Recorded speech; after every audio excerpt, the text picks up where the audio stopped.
Bonjour à toutes et à tous et on est ravis de vous retrouver une nouvelle fois pour vous donner quelques petites explications sur notre univers passionnant, celui de la pierre papier et en particulier des SCPI. Aujourd'hui, on va parler des sigles des SCPI, ces noms qui sont un peu barbares, et on va commencer par le DIC, le document d'information clé. C'est un document qui est arrivé il y a quelques années dans l'univers des SCPI et qui va vous permettre finalement, selon différentes hypothèses qui vont être présentées dans ce document, d'avoir des potentiels de performance en intégrant bien évidemment tous les frais de souscription et les frais de gestion. Donc ça permet aussi de donner un niveau de risque et se dit qu'il est accessible avant de souscrire en part de SCPI.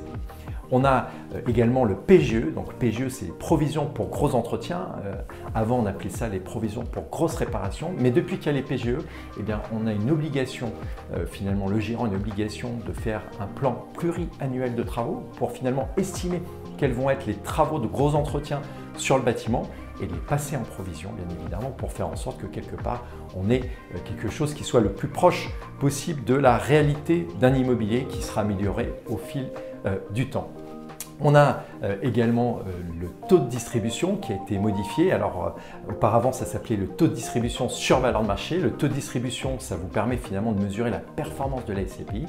C'est le dividende brut de toutes les fiscalités, fiscalité française et étrangère, divisé par le prix de part au 1er janvier. Et ce taux de distribution en moyenne sur l'univers des SCPI, il a été un peu plus de 4,45 en 2021. Le dernier sigle sur lequel on va s'arrêter, c'est le report à nouveau, le RAN.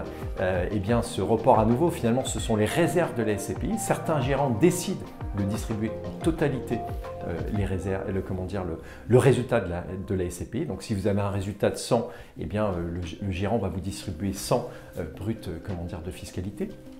Et il y a d'autres gérants qui décident de mettre des réserves. Donc, ils vont pouvoir vous distribuer par exemple 97% du résultat et mettre en réserve 3%. Et ces 3%, vous serez quand même fiscalisé, vous serez fiscalisé sur 100%. Alors, c'est quoi l'intérêt de mettre ce report à nouveau? C'est que pour certains gérants, ils considèrent que finalement, ça va permettre de lisser dans le temps un dividende plus régulier. Voilà. Donc, en tout cas, n'hésitez pas à continuer à nous suivre sur notre chaîne YouTube de meilleurscp.com.